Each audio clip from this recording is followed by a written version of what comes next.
అధికారంలో ఉంది టీడీపీ, చంద్రబాబు నాయుడు గారు అధికారంలో ఉన్నారు. అద్భుతంగా మేము అన్నీ చేస్తున్నాము, హామీలు నెరవేర్చామని అంటున్నారు. అభివృద్ధి అయితే ఇంక మాటల్లో చెప్పాల్సిన పని లేదు, ఆ స్థాయిలో ఉంది. ఉద్యోగాలు అయితే 23 లక్షల ఉద్యోగాలు ఇచ్చేసామని చెప్తున్నారు. వ్యవస్థలు అయితే చేతిలో ఉన్నాయి. ఇన్ని ఉండి కూడా నిజానికి చంద్రబాబు నాయుడు గారికి లోకల్ బాడీ ఎలక్షన్స్ నిర్వహించాలనే ఆలోచన ఉందా? దీన్ని బట్టి చూస్తే లేదనిపిస్తున్నాడు. కానీ నేను మాట్లాడే ముందు ఒక 2 విషయాలు చెప్పాలి మొత్తం టీవీ చూసే ప్రేక్షకులు. మొత్తం మావి 40 లక్షల ఓట్లు మా దొంగ ఓట్లు మేము ఎక్కించినది అని చెప్తున్నారు. అవును, మా జగన్మోహన్ రెడ్డి మా వైఎస్ఆర్ పార్టీ అదే మా దొంగ ఓట్లు 40 లక్షల ఓట్లు ఉంటే మేము 11 మందికే మేము ఎందుకు పరిమితం అవుతాము? Good point. అది ఆలోచన చేయాల్సిన అవసరం. ఇప్పుడు చంద్రబాబు నాయుడు ఎస్ఆర్ ప్రోగ్రాం జరుగుతున్నప్పుడు సర్ ప్రోగ్రాం జరుగుతున్నప్పుడు నువ్వు దాన్ని అయిపోయిన తర్వాత మీరే చెప్తున్నారు, మీ ఈనాడు పత్రికనే చెప్తుంది 40 లక్షల ఓట్ల పై మీవని.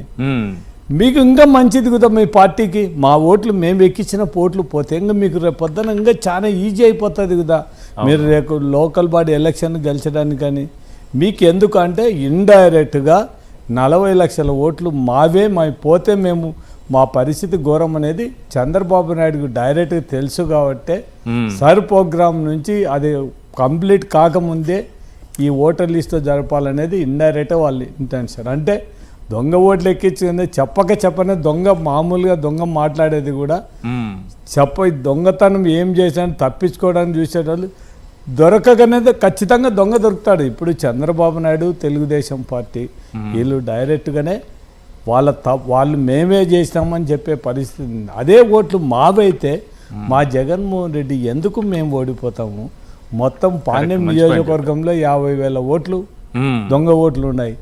అదే ఓట్లు మావైనప్పుడు మేమెందుకు ఓడిపోతాం చెప్పండి ముందు.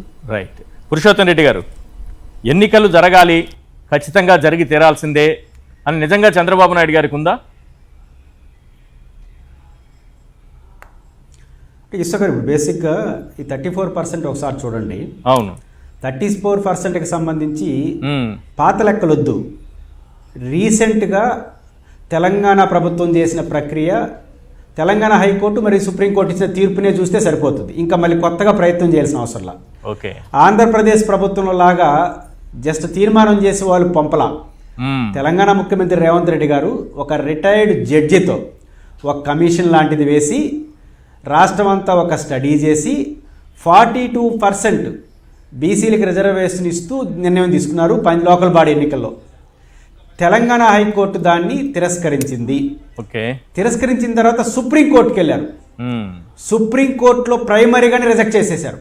ఓకే. మీరు ఎవరు జడ్జితో వేసారా ఎవరితో వేసారా కుదరదు, రాజ్యాంగం ప్రకారం 50% పైన అలౌ చేయబడదు, చివరకు సాధ్యం కాదని మా పార్టీలో ప్రాధాన్యత ఇస్తామని ఇచ్చారు. అంటే సుప్రీంకోర్టు చెప్పేసింది, తెలంగాణ హైకోర్టు చెప్పింది, మీకన్నా బాగా ప్రయత్నం జరిగింది రేవంత్ రెడ్డి గారు.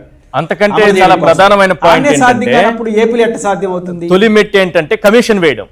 బీసీ కమిషన్ వేయాలి, కమిషన్ నివేదిక ఇవ్వాలి. అసలు అది జరగకుండా నేను జీవో ఇచ్చేస్తాను, నేను 34% ఇచ్చేస్తానంటే అసలు కమిషనే వేయకుండా తొలి మెట్టు దగ్గరే దానికి గండి కొట్టేస్తే నిజంగా చిత్తశుద్ధి ఉన్నట్టు. అది నేనంటుంది ఈశ్వర గారు, ఏసిన రాష్ట్రంలోనే సాధ్యం కాలేదంటున్నాను. తెలంగాణ ప్రభుత్వం రిటైర్డ్ జడ్జితో కమిషన్ వేసింది, ఆ నివేదిక ప్రకారం ఇచ్చిన దాన్ని కూడా సుప్రీంకోర్టు రిజెక్ట్ చేసింది. ఇంకేముంది, రాజ్యాంగ సవరణ జరగాల్సిందే తప్ప ఇంకోటి కాదు. ఇది తెలిసి కూడా ఒకవేళ పక్క రాష్ట్రంలో అంటే ఇంకో రాష్ట్ర హైకోర్టు తీర్పు మన రాష్ట్రానికి ఒబే కాదు. ఓకే. కానీ సుప్రీంకోర్టు ఒబే కదా. అవును. మరి సుప్రీంకోర్టు రిజెక్ట్ చేసింది కదా. అన్ని రాష్ట్రాలకు ఇప్పుడు ఏమంటున్నారు, అవసరమైతే సుప్రీంకోర్టుకి పోతాం. ఎందుకు పోతారు నాకు అర్థం కాల.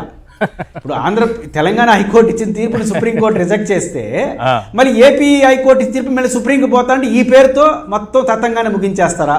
ఓకే. సుప్రీంకోర్టులో ఇదే కాదు, పలు రాష్ట్రాల కేసులు ఉన్నాయి. 50% మించినటువంటి రిజర్వేషన్ల అంశాలు సుప్రీంకోర్టులో చాలా కేసులు ఉన్నాయి, తీర్పులు కూడా వచ్చాయి. ఉన్నాయి. ఇప్పుడు లాస్ట్ ఇయర్ ఎక్స్పీరియన్స్ ఏంటి, జగన్ గారు ఏం చేశారు, 24% కోసం ప్రయత్నం చట్టపరంగా చేశారు. అవును, వీలు కాలేదు. వెంటనే ఏం చేశారు, దానికన్నా మించి ఓపెన్ కేటగిరీలో రిజర్వేషన్ అమలు చేశాడు ఇండైరెక్ట్గా. ఇప్పుడు ఇంకోటి ఉండి ఈశ్వర్ గారు, జగన్ గారు ఎంత నిజాయితీగా చేశాడు, ఎంత నిజాయితీగా అంటే చాలా వరకు రిజర్వేషన్ ఎట్టిస్తారు రాజకీయ పార్టీలు అంటే, ఒక ప్రాధాన్యత లేని మున్సిపాలిటీ ఓడిపోయే మున్సిపాలిటీలో ఇస్తారు. మామూలుగా బీసీలకు ఇచ్చేసి లెక్క రాసుకుంటారు. అవును. కానీ జగన్ గారు ఈ రాష్ట్రంలో top most cities Visakhapatnam, Vijayawada, మా తిరుపతి, ఈ మూడిట్లో జనరల్ సిటీలో బీసీలకు ఇచ్చాడు. గుడ్. ఈ 3 టాప్ మోస్ట్ సిటీలు ఇన్ ఆంధ్రప్రదేశ్. ఎస్. అక్కడ రాంభూపాలరెడ్డి అని ఉన్నాడు. Kurnool MP, Anantapuram MP, Hindupuram MP, ఈ మూడింటిని బీసీలో గెలిపించాడు 2019లో. 11 మంది రాజ్యసభలో 4 రాజ్యసభ సీట్లు స్ట్రైట్ అవే బీసీలకు ఇచ్చాడు. మీరు ఇప్పుడు జగన్ గారు లాస్ట్ టైం 40% ఇచ్చాడు, నేను 41% ఇస్తాను, ఛాలెంజ్ చేయండి. తెలుగుదేశం పార్టీ లేదు. కాబట్టి చేయాలనుకుంటే జగన్ గారి మోడలు, చేయకూడదు అనుకుంటే మన మోడలు. మీ పాయింట్ ఏంటి సార్? మీరు సంక్షేమ పథకాల గురించి చెప్పారు. అవును. కేవలం చంద్రబాబు నాయుడు ఓట్ల కోసం ఈ రాష్ట్ర ప్రజలను, ఆంధ్రప్రదేశ్ ప్రజలను మోసం చేయడానికి తప్ప ఈ సూపర్ 6 పథకాలను పెట్టి ప్రజలు కూడా ఒకటి తెలుసుకోవాల్సిన అవసరం ఉంది. జగన్మోహన్ రెడ్డి ఇచ్చే సంక్షేమ పథకాలతో పాటు చంద్రబాబు నాయుడు సూపర్ 6 పథకాలు ఇస్తానని చెప్పి అదనంగా ఇస్తాడు. ఈ రాష్ట్రంలోని అక్క చెల్లెళ్ళందరూ కూడా ఏమనుకుంటారంటే జగన్మోహన్ రెడ్డి అయితే మనకు ఇవే వస్తాయి, చంద్రబాబు నాయుడు అయితే అదనంగా మాకు నెలకు 1500, సంవత్సరానికి 18,000, 50 సంవత్సరాలు దాటిన వాళ్ళకందరికి కూడా మాకు పింఛన్లు వస్తాయి.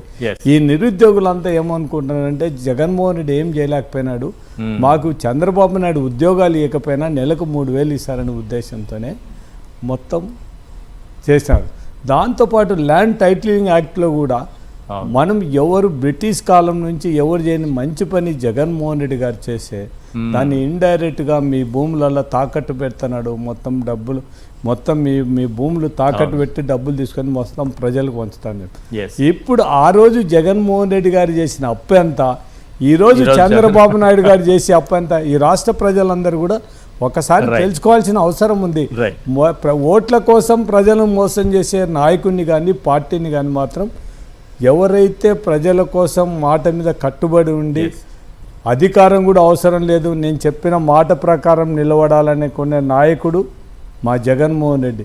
మేమే క్యాన్వా జరిగేటప్పుడు బస్సు దాంట్లో నేను అడిగిన అన్న రైతులకు 1,00,000 రూపాయలు రుణమాఫీని ఆల్రెడీ మనం రైతు భరోసా ఇస్తున్నాం, ఇంకా అదనంగా ఇచ్చేది మనం కొద్దిగా ఇస్తామంటే భూపాలన్న మనం ఇవ్వడం లేదు, మనం అంత డబ్బులు మన దగ్గర అంత బడ్జెట్ లేదు, ఇప్పుడు ఉండే పథకాలకే మనం చాలా ఇబ్బంది పడుతున్నాం, మనకు అటువంటి అధికారం మనకు అవసరం లేదు, మనం ప్రజలు మెప్పించి ఓట్లు వేసుకున్నాం తప్ప మనం మోసం చేసే మనకు అవసరం లేదు చెప్పిన నాయకుడు మా నాయకుడు జగన్మోహన్ రెడ్డి. కన్క్లూజన్ ఏంటంటే ఇప్పుడు అందరు చెప్పిన ప్రకారంగా ఒక్కొక్కరు ఒక్కొక్క వాళ్ళ ఒపీనియన్స్ చెప్పారు. బట్ నా విత్ అనాలిసిస్ ఆఫ్ ఎక్స్పీరియన్స్తో చెప్తున్నా, ఆయనకి ఎలక్షన్స్ పెట్టే ఉద్దేశం ఉండదు. ఎందుకంటే యాక్ట్ ఉంటుంది, but that act is not equal to the result. ఎందుకంటున్నానంటే ప్రీవియస్ ఆయన ఎక్స్పీరియన్స్లో ఆయన ఏ విధంగా యాక్ట్ చేశారు, దీని సైకాలజీ, ఆంథ్రపాలజీ అని చాలా ఇంపార్టెంట్. ఆయన చాలా మంచిగా ప్లే చేస్తారు. వాళ్ళ మీడియా వాళ్ళు కూడా అదే బేసిస్ మీద కొడతారు. ఎందుకంటే వేపాకు తినక తీయనుండన్న సామెతను చూసారా, వీళ్ళు ఆ ఫార్ములాను బాగా పాటిస్తారనమాట. అంటే ప్రజల్లోకి ఏం తీసుకెళ్తారంటే చూసారా అంటారు, రేపటి రోజు అడిగితే చూసారా కదా అని అంటారు వాళ్ళు. సో అది వీళ్ళ పరిస్థితి. సో ఈయన ఏంటంటే ఈయనకు తెలిసి ఎందుకంటే ఇప్పుడు తెలంగాణలో ఉన్న గవర్నమెంట్ ఎవరిది, ఈయన యొక్క ప్రాక్సీ గవర్నమెంట్. ఈ ప్రాక్సీ గవర్నమెంట్ ఆల్రెడీ ఒక ఎక్సర్సైజ్ చేసింది కదా బీసీల గురించి. ఎక్సర్సైజ్ చేస్తే సుప్రీంకోర్టు ఏం చెప్పింది, క్యాప్ ని మీరు చేయడానికి లేదు అని చెప్పింది. అలా నిజంగా చిత్తశుద్ధి ఉంటే ఇండియాలో ఉన్న సీఎంలు, ఎమ్మెల్యేలు, ఎంపీలు అందరు కలిసి ముందు పార్లమెంట్ లో కాన్స్టిట్యూషన్ అమెండ్మెంట్స్ ను సుప్రీంకోర్టు జడ్జిమెంట్ తీసుకొచ్చి చేసి షెడ్యూల్ ఇన్సర్ట్ చేయండి, చేసి ఇండియాలో మొత్తం ఒక జనగణన కంప్లీట్ చేసి ఎంతమంది బీసీలు ఉన్నారు, ఎంతమంది ఓసీలు ఉన్నారు, ఎంతమంది ఎస్సీలు, ప్రాపర్ డేటా తీసుకురండి. ఎందుకు సార్ దానికి కూడా అక్కర్లేదు అంత ఎక్సర్సైజ్. 3 రోజుల్లో నేను చేస్తా, ఎట్లా చెప్పనా, ఆధార్ కార్డులు బయటికి తీయండి, ఆధార్ కార్డులు అందరిని అప్డేట్ చేయమని చెప్పండి, సెల్ ఫోన్ లో అప్డేట్ చేయమని చెప్పండి. 3 రోజులు చాలు సార్. దానికి పైలట్ టేబుల్ ఎక్సెల్ లో పైలట్ చార్ట్ అని ఒకటి ఉంటుంది, అది కొడితే అయిపోయింది. దానికి ఎందుకు ఇదంతా హంగామా, చేతకాలంలో తీసుకొచ్చి కూర్చోబెడితే ఇట్లే ఉంటది.